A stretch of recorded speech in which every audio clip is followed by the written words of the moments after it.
Welcome back to my YouTube channel. ನಾನಿವತ್ತು ಮಳೆ ಬರ್ತಾ ಇರೋದಕ್ಕೋಸ್ಕರ ಬಿಸಿ ಬಿಸಿಯಾಗಿ ಮೇಥಿ ದಾಲು ಮತ್ತು ಬಿಸಿ ಬಿಸಿ ಮುದ್ದೆ ಅನ್ನ ಹಾಗೂ ಪನ್ನೀರನ್ನ ಬಳಸ್ಕೊಂಡು ಒಂದು ಆಮ್ಲೆಟ್ನ ಮಾಡ್ಕೊಂಡಿದ್ದೀನಿ. ಬನ್ನಿ ಫ್ರೆಂಡ್, ಫಸ್ಟು ಹೇಗೆ ಮಾಡೋದು ಅಂತ ಸಿಂಪಲ್ಲಾಗಿ ತೋರಿಸ್ತಾ ಇದ್ದೀನಿ. ಮೊದಲು ಒಂದು ಕುಕ್ಕರ್ಗೆ ತೊಗರಿಬೇಳೆನ ತೊಳೆದು ಹಾಕ್ಕೊಂಡು 3 ವಿಜಲ್ ಕೂಗಿಸ್ಕೊತಾ ಇದ್ದೀನಿ. ಹಾಗೆ ಸಾಂಬಾರಿಗೆ ಬೇಕಾಗಿರೋ ಅಂಥ ಐಟಮ್ಸ್ನ ಹೆಚ್ಕೊತಾ ಇದ್ದೀನಿ. ಮೊದಲು ಮೇಥಿ ಸೊಪ್ಪನ್ನ ಚೆನ್ನಾಗಿ ತೊಳೆದು ಸಣ್ಣಗೆ ಹೆಚ್ಕೊತಾ ಇದ್ದೀನಿ. ಹಾಗೆ 2 ಈರುಳ್ಳಿ, 2 ಟೊಮೆಟೊ, ಸ್ವಲ್ಪ ಹಸಿಮೆಣಸಿನ್ಕಾಯಿನ ಸಣ್ಣಗೆ ಹೆಚ್ಕೊಂಡು ಇಟ್ಕೊಂಡಿದ್ದೀನಿ. ಈಗ ಬೇಳೆ 3 ವಿಸಿಲ್ ಕೂಗಿಸ್ಕೊಂಡು ಚೆನ್ನಾಗಿ ಬೆಂದಿದೆ, ಅದನ್ನು ಚೆನ್ನಾಗಿ ಸ್ಮ್ಯಾಶ್ ಮಾಡ್ಕೊತಾ ಇದ್ದೀನಿ. ಈಗ ಸ್ಟವ್ ಮೇಲೆ ಒಂದು ಕಡಾಯಿನ ಇಟ್ಬಿಟ್ಟು ಸ್ವಲ್ಪ ಎಣ್ಣೆ, ಸಾಸಿವೆ, ಜೀರಿಗೆ, ಕರಿಬೇವು, ಈರುಳ್ಳಿ, 2 ಹಸಿಮೆಣಸಿನ್ಕಾಯಿ, 2 ಒಣಗಿದ ಮೆಣಸಿನ್ಕಾಯಿ ಹಾಕಿ ಚೆನ್ನಾಗಿ ಫ್ರೈ ಮಾಡ್ಕೊತಾ ಇದ್ದೀನಿ. ಈಗ ಸಣ್ಣಗೆ ಹೆಚ್ಚಿಟ್ಕೊಂಡಿರುವಂತಹ 2 ಟೊಮೆಟೊನ ಸೇರಿಸ್ಕೊಂಡು ಚೆನ್ನಾಗಿ ಫ್ರೈ ಮಾಡಬೇಕು. ಇದು ಸಾಫ್ಟ್ ಆಗೋವರೆಗೂ, ಆ ಟೊಮೆಟೊ ಮೇಲಿನ ಹೊಟ್ಟು ಬಿಡೋವರೆಗೂ ಚೆನ್ನಾಗಿ ಫ್ರೈ ಮಾಡ್ಕೋಬೇಕು. ಇದಾದ ಮೇಲೆ ನಾವು ಸಣ್ಣಗೆ ಹೆಚ್ಚಿಟ್ಕೊಂಡಿರುವ ಮೆಂತ್ಯ ಸೊಪ್ಪನ್ನು ಚೆನ್ನಾಗಿ ತೊಳೆದು ಈ ಸೊಪ್ಪನ್ನು ಕೂಡ ಸೇರಿಸ್ಕೊಂಡು, ಈಗ ಮೆಂತ್ಯ ಸೊಪ್ಪಿನ ಕಹಿ ಹೋಗೋವರೆಗೂ ಸಹ ನಾವು ಚೆನ್ನಾಗಿ ಫ್ರೈ ಮಾಡ್ಕೋಬೇಕು. ಫ್ರೈ ಅಂತಂದರೆ ಕೈ ಆಡಿಸ್ತಾ ಇರಬೇಕು. ತಳ ಹಿಡಿದಂಗೆ ನೋಡಿಕೊಂಡು ಒಂದು 2-3 ನಿಮಿಷ ಚೆನ್ನಾಗಿ ಬಾಡಿಸ್ಕೊಂಡ್ರೆ ಆ ಕಹಿ ಎಲ್ಲ ಹೋಗಿ ಚೆನ್ನಾಗಿ ಬೆಂದೋಗ್ಬಿಡತ್ತೆ. ಈಗಾಗಲೇ ನಾವು ತೊಗರಿಬೇಳೆನ ಸ್ಮ್ಯಾಶ್ ಮಾಡ್ಕೊಂಡು ಬೇಯಿಸ್ಕೊಂಡಿರ್ತೀವಲ್ಲ, ಅದನ್ನು ಸೇರಿಸಿ ಚೆನ್ನಾಗಿ ಕೈ ಆಡಿಸ್ಬೇಕು. ಇದಕ್ಕೆ ಉಪ್ಪು, ಅರಿಶಿನ, ಧನಿಯಾ ಪುಡಿ ಸ್ವಲ್ಪ, ಜೀರಿಗೆ ಪುಡಿ ಸ್ವಲ್ಪ, ಹಾಗೆ ಸಾಂಬಾರು ಪುಡಿನೂ ಸೇರಿಸಿ ಚೆನ್ನಾಗಿ ಮಿಕ್ಸ್ ಮಾಡಿಕೊಂಡು 1-2 ನಿಮಿಷ ಕುದಿಸ್ಕೊಬೇಕು.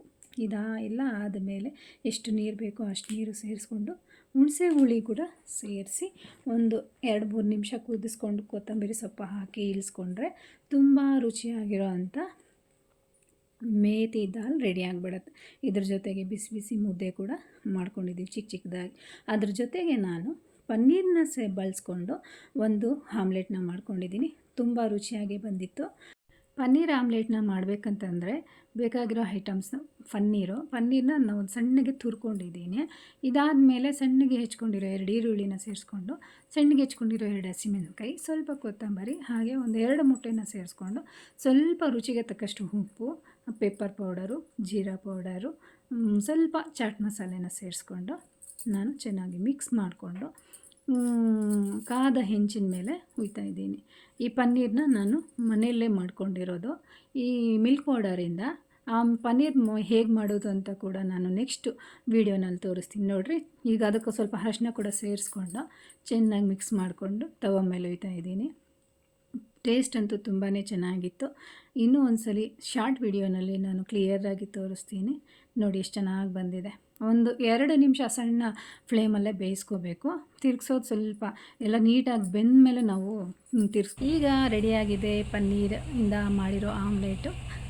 ಟೇಸ್ಟ್ ಅಂತೂ ತುಂಬ ಚೆನ್ನಾಗೇ ಬಂದಿತ್ತು.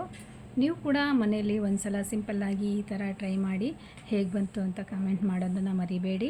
ಹಾಗೆ ಇವಾಗ ರೆಡಿಯಾಗಿದೆ ಬಿಸಿ ಬಿಸಿ ಮುದ್ದೆ, ಬಿಸಿ ಬಿಸಿ ಅನ್ನ, ಹಾಗೆ ಮೆಂತ್ಯ ಸೊಪ್ಪಿನ ದಾಲು, ಆಮ್ಲೆಟು ತಿನ್ನೋದಕ್ಕೆ.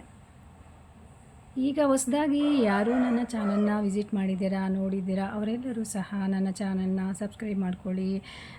ನನ್ನ ವಿಡಿಯೋನ ಲೈಕ್ ಮಾಡಿ, ಶೇರ್ ಮಾಡಿ, ಕಾಮೆಂಟ್ ಮಾಡಿ. ನಿಮ್ಮ ಸಪೋರ್ಟು ನನಗೆ ಯಾವಾಗಲೂ ಇದೇ ರೀತಿ ಇರಬೇಕು. ನೆಕ್ಸ್ಟ್ ಸಿಗ್ತೀನಿ ಮತ್ತೊಂದು ಆರೋಗ್ಯಕರವಾದ ವಿಡಿಯೋ ಒಂದಿಗೆ.